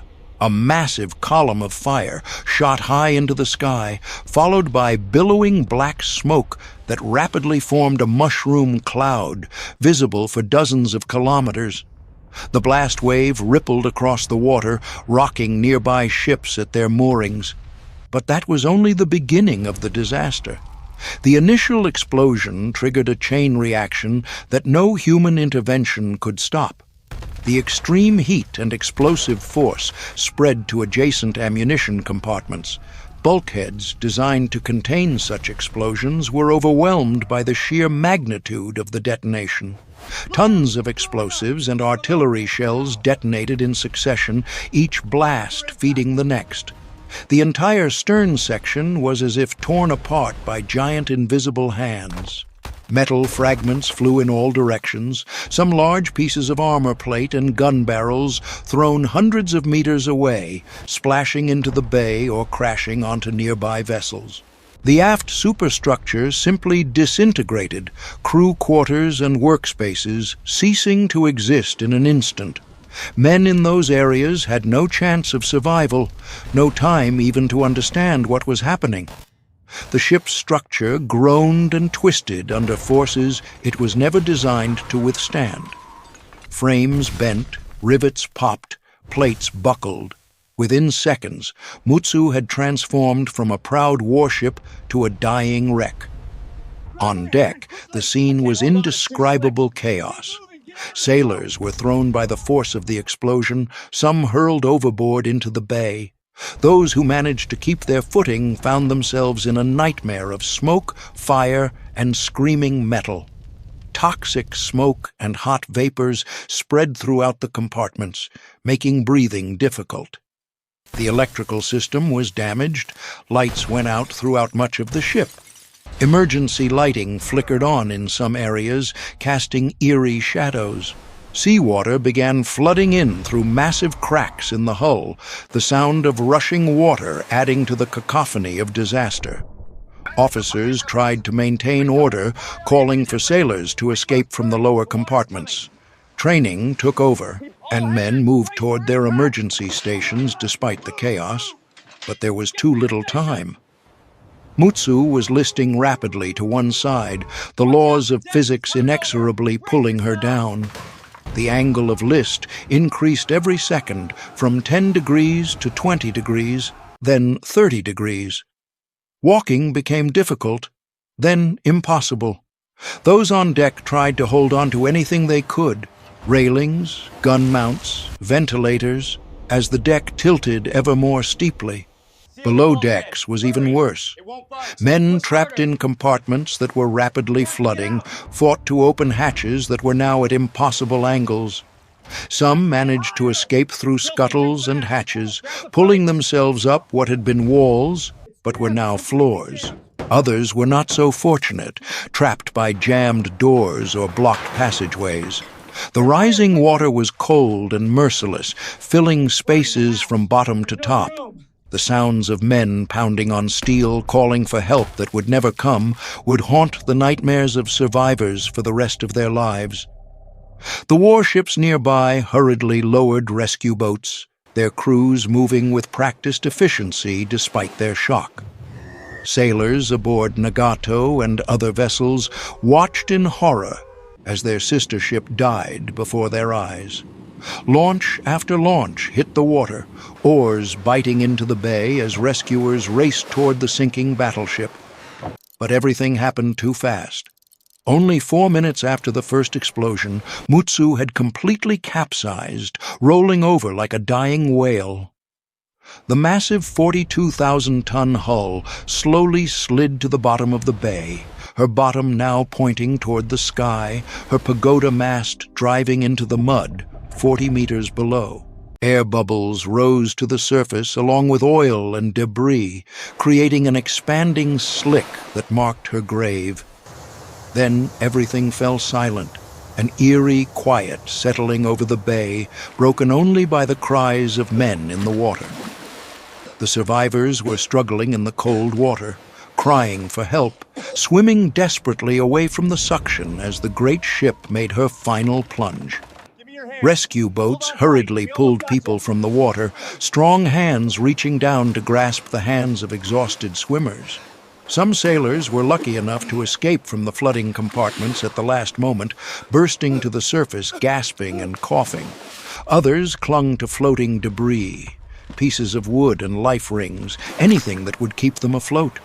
The water was fouled with oil, making swimming difficult and breathing labored.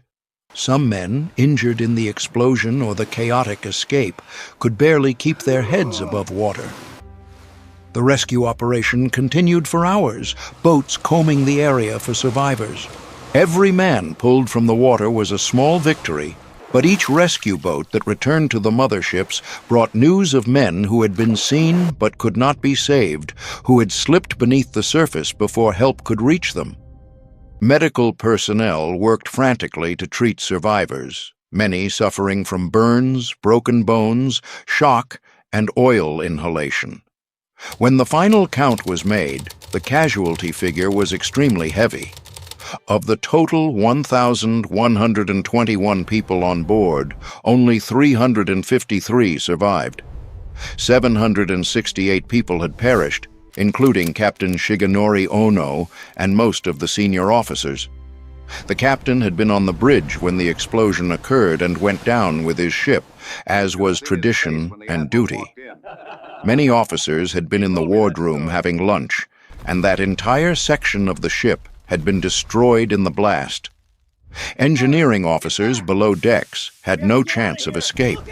The young sailors, many just boys in their teens, died alongside veterans who had served aboard Mutsu since her commissioning, The official investigation after the incident concluded that the cause was spontaneous combustion in the ammunition magazine. However, determining the exact source of the initial fire was impossible, as most witnesses and evidence had sunk to the seabed with the ship. The investigation board interviewed survivors, examined salvaged debris, and studied reports from observers on nearby ships. But without access to the actual magazine where the explosion originated, they could only theorize. Several hypotheses were put forward, each examined carefully by naval technical experts. First, old ammunition and poor storage conditions. Mutsu had been in service for over 20 years, and many types of ammunition on board may have deteriorated. Explosives stored for long periods in high temperature and humidity conditions can become unstable, their chemical composition gradually changing in ways that increase sensitivity to shock or heat. Cordite propellant charges, in particular, were known to become dangerous over time. Hiroshima in summer was quite hot, and temperatures in the magazine compartments could reach dangerous levels despite ventilation systems. Some batches of ammunition on Mutsu dated back to the 1920s and had been through countless loading and unloading cycles. Second, a technical failure may have occurred during maintenance. Inspecting and moving ammunition always carries inherent risks. A small spark from electrical equipment, a strong impact from a dropped shell, or even static electricity discharge could cause disaster. On the morning of the disaster, routine maintenance had been underway in several parts of the ship. It was possible that some procedure had gone wrong, some safety regulation overlooked, some tool dropped in the wrong place at the wrong time. The investigation found no evidence of negligence, but the possibility remained. Third, some raised questions about the possibility of sabotage. However, this hypothesis was rarely accepted, as security on battleships was always tightly controlled. Every person aboard had been thoroughly vetted, and access to sensitive areas like magazines was strictly limited. Moreover, in the context of war, there was no clear motive for such sabotage.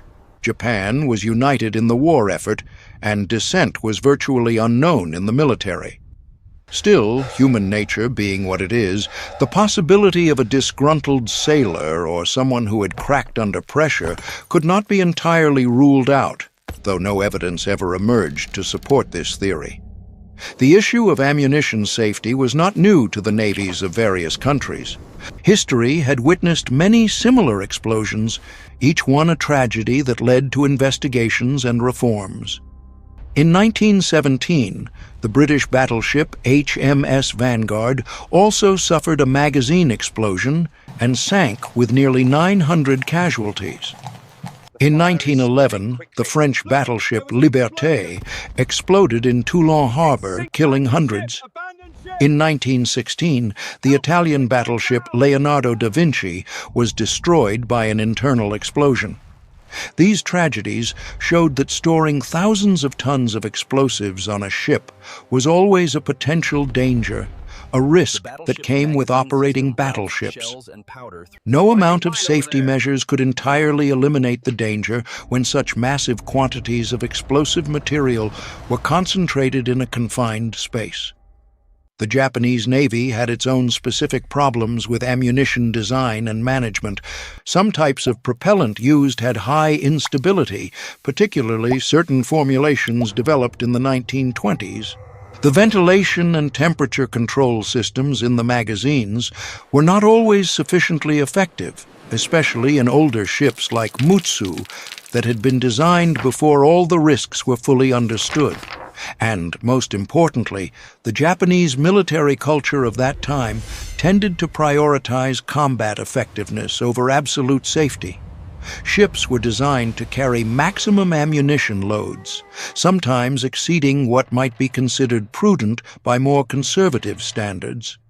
The focus was always on fighting power, on being ready for that decisive battle, rather than on the mundane but crucial matter of safely storing explosives over long periods. News of Mutsu's loss shocked the Japanese Navy to its core. Although information was kept secret from the public for morale reasons, within the Navy, everyone recognized the significance of this loss. Officers whispered about it in wardrooms, sailors passed the story from ship to ship. The loss of such a prestigious vessel in port without enemy action was deeply embarrassing and troubling. It raised questions about the safety of all ammunition stores throughout the fleet. Materially, losing a battleship the size of Mutsu was significant, though it was not a decisive strategic loss. Japan still had Nagato and the mighty Yamato along with other battleships. The naval balance was not fundamentally altered, but psychologically, losing one of the Navy's symbols in peacetime, not in combat, was a major shock. It seemed like a bad omen, another sign that fortune was turning against Japan. Men wondered if this was divine punishment or simply the cruel hand of fate. The death toll, 768 people, was one of the largest losses of life for the Japanese Navy in a single non-combat incident. Many families lost loved ones without any opportunity for them to fight or sacrifice heroically. Mothers and fathers received the dreaded telegram informing them that their sons would not be coming home. Wives became widows, children became fatherless. But unlike those who fell in battle, there was no glory attached to these deaths, no heroic last stand to commemorate. They had died in an accident, a preventable tragedy. It was a tragedy within a tragedy. The Navy instituted new safety procedures following the disaster, though these came too late for Mutsu's crew. Ammunition handling protocols were reviewed and tightened. Temperature monitoring in magazines became more rigorous. Older ammunition was inspected more carefully and, where possible, replaced. But with the war situation deteriorating and resources scarce, there were limits to what could be done. Ships continued to carry the ammunition they had, and the risk remained. After the war ended, the wreck of Mutsu still lay quietly at the bottom of Hiroshima Bay. At a depth of about 40 meters, the bottom of the ship was inverted, facing upward, her hull a dark presence on the seabed. For decades, she remained there, a metal tomb for hundreds of sailors. Fish made their homes in her corridors, and marine growth slowly covered her steel plates. Local fishermen knew to avoid the area, their nets sometimes snagging on the wreck. In the 1970s and 80s, the Japanese government conducted salvage operations on part of the wreck. Using modern diving equipment and cutting tools, salvage crews carefully removed sections of the ship. Some armor plates, anti-aircraft guns, and other equipment were brought up, covered in rust and barnacles, but still recognizable. Each piece brought to the surface was a tangible connection to that terrible day.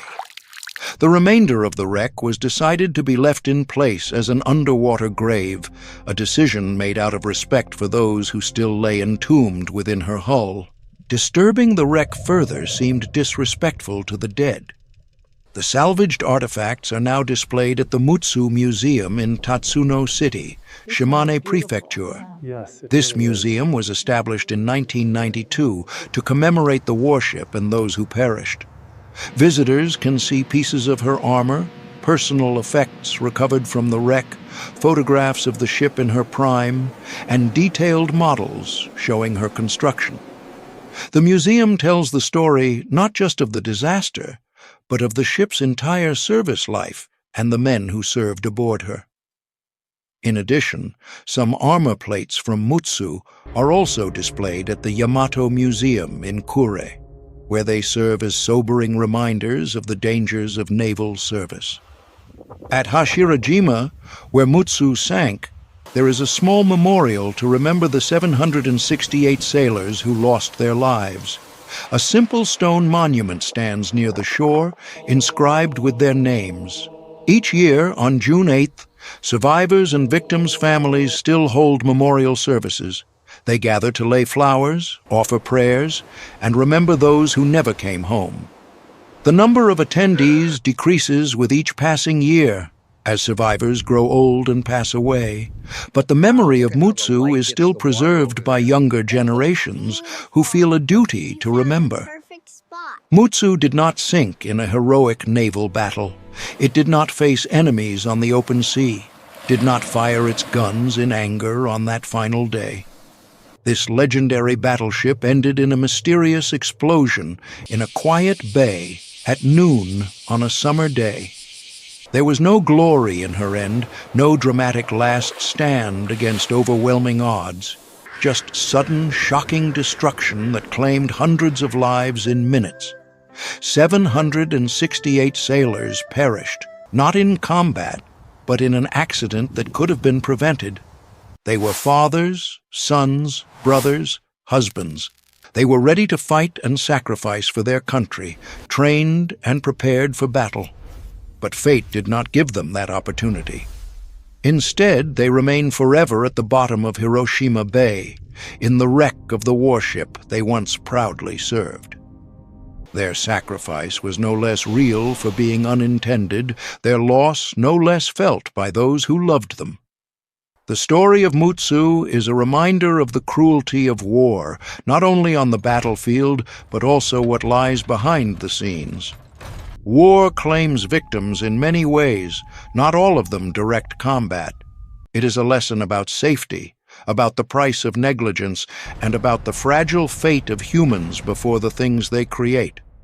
Technology can be powerful and impressive, but it can also be dangerous, especially when safety is compromised by time, wear, or the pressures of war.